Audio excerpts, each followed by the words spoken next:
यानंतर राज्यातल्या घडामोडी आपण पाहणार आहोत 15 बातम्या 15 रिपोर्टरच्या माध्यमातून।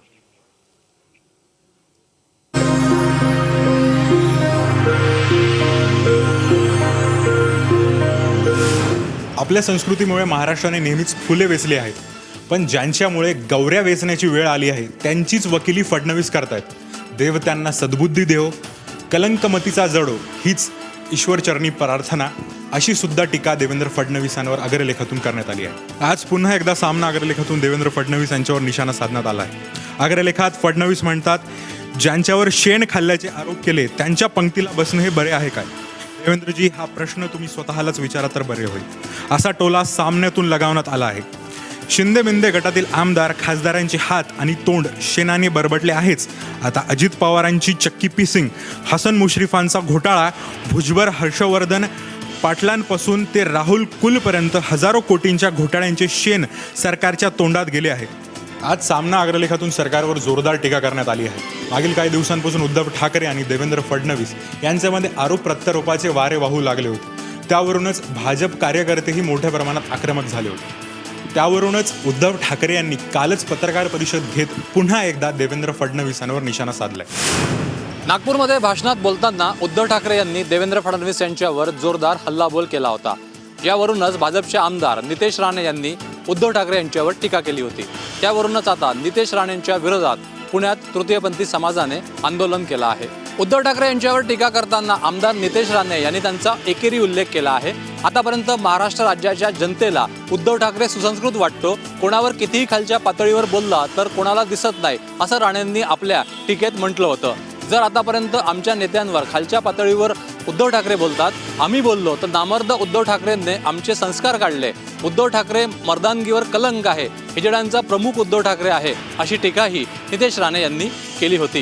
नितेश राणे यांच्या या शब्दप्रयोगामुळे तृतीयपंथी समाज आक्रमक झाला। त्यावरूनच पुण्यातल्या बंड गार्डन पोलीस स्टेशन समोर तृतीयपंथी समाजाने रस्ता रोको करत आंदोलन केलं आहे। यावरून आता माझं विधान हे राजकीय आहे, ते समजून घ्यावं, कोणाच्याही भावना दुखावण्याचा माझा हेतू नाही, अशी प्रतिक्रिया आमदार नितेश राणे यांनी दिली आहे।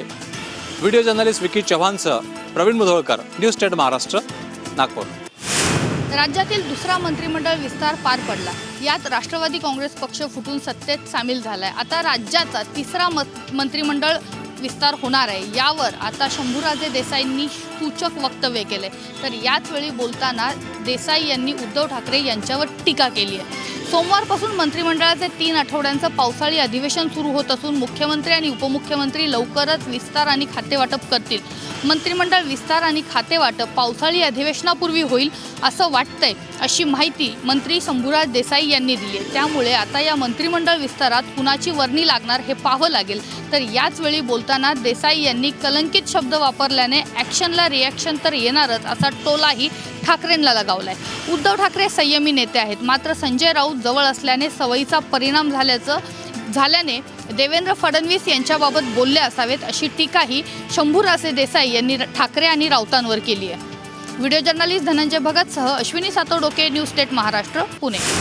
राज्यातील राजकीय वातावरण अजूनही गरम असल्याचं पाहायला मिळत आहे, कारण राजकीय पक्षामध्ये इनकमिंग आणि आउटगोईंगचं सत्र अजून सुरूच आहे। आणि आता काँग्रेसला वर्ध्यामध्ये मोठा धक्का बसल्याचं पाहायला मिळत आहे। वर्धा जिल्ह्यातील कारंजा येथील काँग्रेसच्या काही स्थानिक नेत्यांनी भाजपमध्ये प्रवेश केल्यानं स्थानिक राजकारणात काँग्रेसला मोठा धक्का मानला जातोय।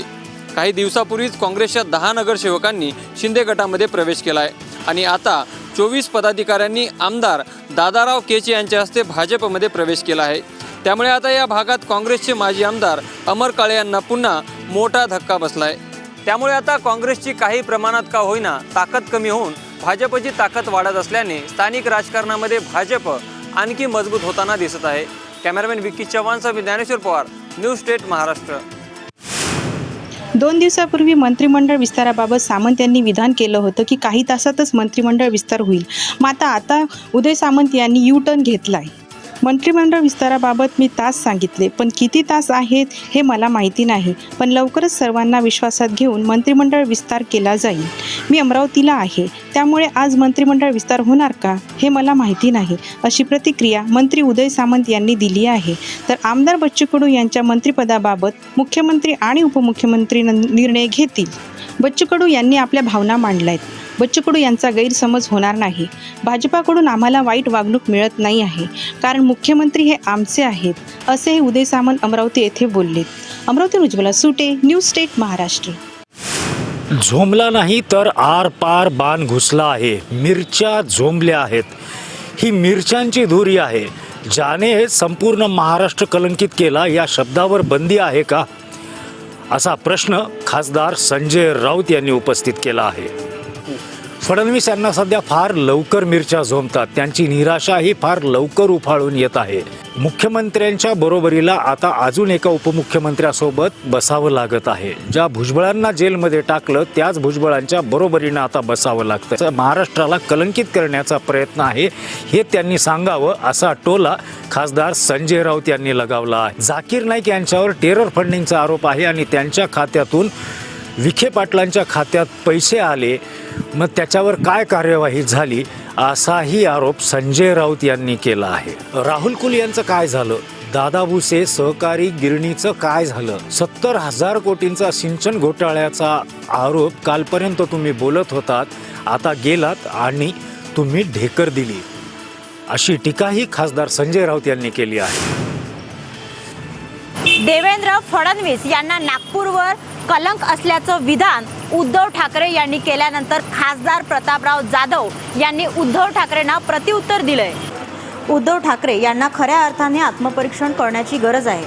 राजकारणातील पातळी, विशेष करून उबाटा, शिवसेनेच्या नेत्यांकडून सोडली जात आहे. संजय राऊत वात्रटासारखा बोलतो, आदित्य ठाकरेही काहीही बोलतो, असं म्हणत उद्धव ठाकरेंना आत्मपरीक्षणाची गरज असल्याचं खासदार प्रतापराव जाधव यांनी म्हटलंय. उद्धव ठाकरे आणि शरद पवार यांना आत्मपरीक्षण करण्याची गरज आहे. त्यांच्या पक्षातून 2/3 इतक्या मोठ्या संख्येने आमदार खासदार जर बाहेर पडत असतील तर त्यांनी वेळीच आत्मपरीक्षण करणे गरजेचे आहे, असंही प्रतापराव जाधव यांनी म्हटलंय.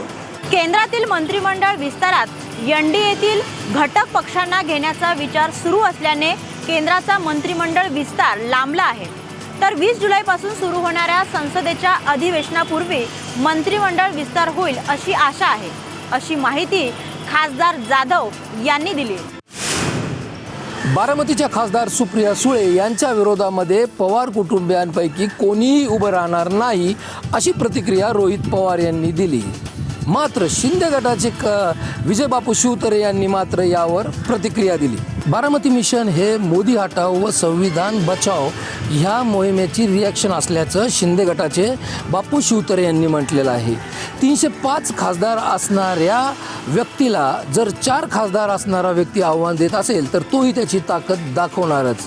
पण त्याचबरोबर बारामतीमधून भारतीय जनता पक्षातर्फे पार्थ पवार हेही उमेदवार असतील, असं बापू शिवतरे यांनी म्हटलं आहे. बापू शिवतरे यांच्या या वक्तव्यामुळे भारतीय जनता पक्षाचा बारामतीमधून उमेदवार कोण असणार हे बघणं तर महत्त्वाचंच आहे. पण पवार कुटुंबियांपैकी जर कोणी आव्हान दिलंच तर ही निवडणूक मात्र चुरशीची होईल, एवढं नक्की. देशाचे पंतप्रधान नरेंद्र मोदी हे OBC समाजाच्या नावावर मतदान करतात. त्यांचं नाव घेऊन मतदान मागतात आणि त्यानंतर ज्यावेळी जनगणनेची वेळ येते त्यावेळेस हेच पंतप्रधान त्याचा विरोध करतात, असा सवाल महादेव जानकर यांनी उपस्थित केला आहे. जातनिहाय जनगणना सर्वसामान्याचे होणे गरजेचे आहे. ज्यावेळी हे सर्व समोर येईल त्यावेळी भाजप आणि काँग्रेसवाले तुम्हाला समजेल या पक्षांनी आपल्याला कसं फसवलं. महादेव जानकर यांच्या नावावर महाराष्ट्रात, उत्तर प्रदेश, आसाम, कर्नाटक यामध्ये राष्ट्रीय समाज पक्षाचे उमेदवार बी फॉर्मवर निवडून आले आहेत. हे सांगण्यासाठी फलटणमध्ये आलो आहे. तुम्ही मला माढा मतदारसंघातून उभे राहण्यासाठी सांगताय, पण माझा डोळा हा 48 लोकसभा मतदारसंघावर असल्याचं महादेव जानकर यांनी सांगितलं आहे. माढा लोकसभा मतदारसंघातील पंढरपूर या ठिकाणाहून राष्ट्रीय समाज पक्षाच्या जनस्वराज्य यात्रेचा माजी मंत्री महादेव जानकर यांच्या नेतृत्वाखाली शुभारंभ झाला होता. जनस्वराज्य यात्रा ही काल फलटण येथील आंबेडकर चौकात मोठ्या उत्साहात संपन्न झाली. यावेळी महादेव जानकर यांनी सत्ताधारी आणि विरोधकांवर मोठी टीका केली आहे. कॅमेरामॅन स्वप्नीलसह वैभव बोडके, न्यूज स्टेट महाराष्ट्र, सातारा. शिवसेनेच्या ठाकरे गटात आउट गोईंग सुरूच आहे. मागील आठवड्यात शिवसेने म्हणजे उद्धव ठाकरे यांचे 2 आमदार एकनाथ शिंदे गटात गेलेत. आता तर 4 आमदार आणखी एकनाथ शिंदेच्या शिवसेनेत सामील होतील, अशा प्रकारचं भाकीत उदय सामंत यांनी व्यक्त केला आहे. 2 महिन्यांपूर्वी उदय सामंत यांनी सांगितलं होतं की ठाकरे गटातील 6 आमदार शिवसेना शिंदे गटात येणार आहेत. त्यापैकी आता 2 आमदार शिवसेना म्हणजे शिंदे गटात सामील झाले आहेत आणि आणखी 4 आमदार आमच्या संपर्कात आहेत. ते वेळेवर येतील. त्यामुळे ठाकरे गटाला सहानुभूती मिळावी आणि स्वतःच्या गटातील लोक स्वतःच्या ताब्यात राहावेत यासाठी शिंदे गटाचे आमदार आमच्या संपर्कात आहेत असं बोललं जातं. अशी प्रतिक्रिया मंत्री उदय सामंत यांनी अमरावतीमध्ये दिली आहे. त्यामुळे आता नेमके कोणते 4 आमदार ठाकरे गटाला टच्चू देणार आहेत आणि एकनाथ शिंदेच्या शिवसेनेत सामील होणार आहेत हे पाहावं लागेल. पण हा उद्धव ठाकरेंना मोठा धक्का असेल. उद्धव ठाकरे यांनी उपमुख्यमंत्री देवेंद्र फडणवीस यांचा नागपूरला लागलेला कलंक असा उल्लेख केला. त्याचे राजकीय पडसाद उमटले. भाजपने ठाकरे गट आणि उद्धव ठाकरे यांच्या विरोधात आक्रमक भूमिका घेतली. त्यावरूनच आता ठाकरे गटाच्या उपनेत्या सुषमा अंधारे यांनी उपमुख्यमंत्री फडणवीस यांच्यावर टीका केली आहे. देवेंद्र फडणवीस यांची गृह खात्यावरची पकड सुटत चालली आहे. पोलिसांना सध्या कोणतंच प्रकरण हाताळता येत नाहीये. गृहमंत्री म्हणून महाराष्ट्रातील अनेक प्रकरण सांभाळण्यात ते अपयशी ठरत आहेत. देवेंद्र फडणवीस हे गृह खात्याला लागलेले कलंक आहेत अशी टीका ठाकरे गटाच्या नेत्या सुषमा अंधारे यांनी शिंदे गटावर केली आहे. महाराष्ट्रातील उद्योग राज्याबाहेर जातो हा कलंक नाही का? महिला असुरक्षित आहेत हा कलंक नाही का? एवढा कलंकितपणा करूनही देवेंद्र फडणवीस यांची गृह खात्यावरची पकड सुटत चालली आहे. पोलिसांना सध्या कोणतंच प्रकरण हाताळता येत नाहीये. गृहमंत्री म्हणून महाराष्ट्रातील अनेक प्रकरणं सांभाळण्यात ते अपयशी ठरत आहेत.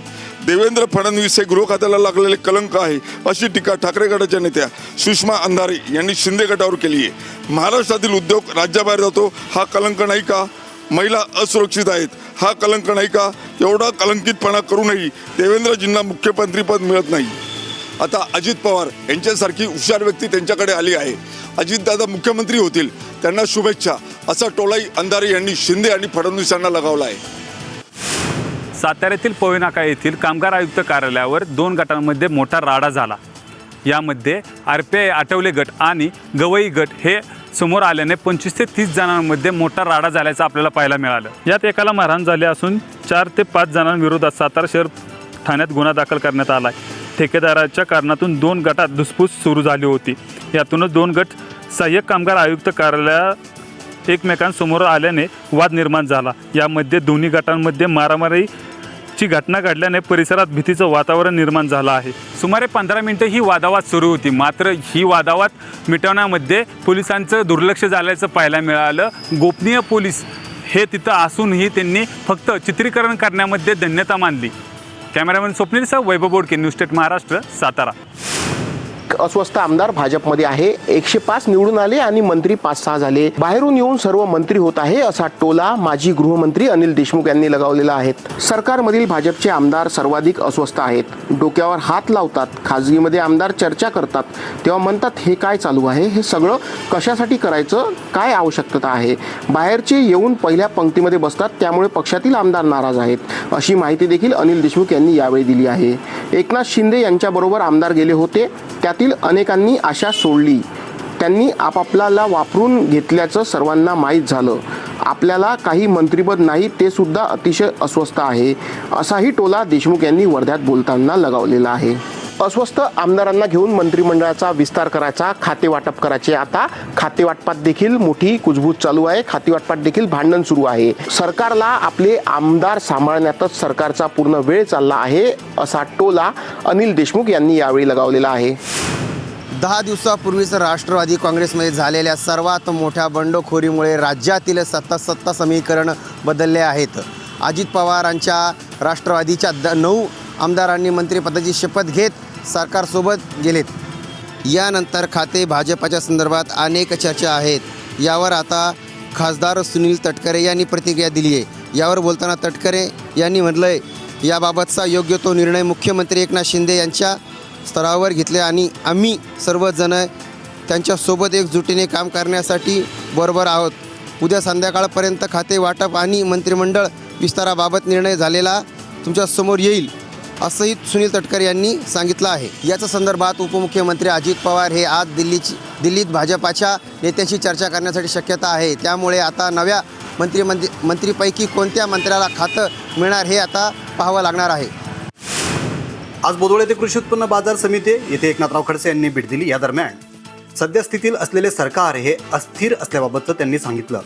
तसेच शिंदे गट ज्यांच्यामुळे सोडून भाजपासोबत गेले तेच आता भाजपात आल्याने शिंदे सरकारची मोठी कोंडी झाल्याचे त्यांनी म्हटलेले आहे. नवीन मंत्रिमंडळाच्या विस्तारात मंत्रिमंडळ खाते कोणास मिळते व कोणास वगळले जाते याबाबतचे सद्यस्थित सरकारमधील मंत्री हे अस्वस्थ असल्याबाबतचा टोला एकनाथराव खडसे यांनी लावलेला आहे.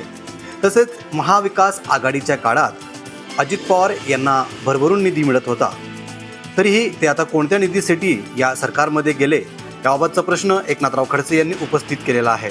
अजित पवार हे जरी भाजपासोबत गेलेले असले तरी त्यांच्यासोबत मात्र नेते गेलेले असून कार्यकर्ते मात्र आजही शरद पवारांबरोबर असल्याचे विश्वास आमदार एकनाथराव खडसे यांनी व्यक्त केलेले आहे. न्यूज स्टेट महाराष्ट्र, जिया शेख, बोदवड.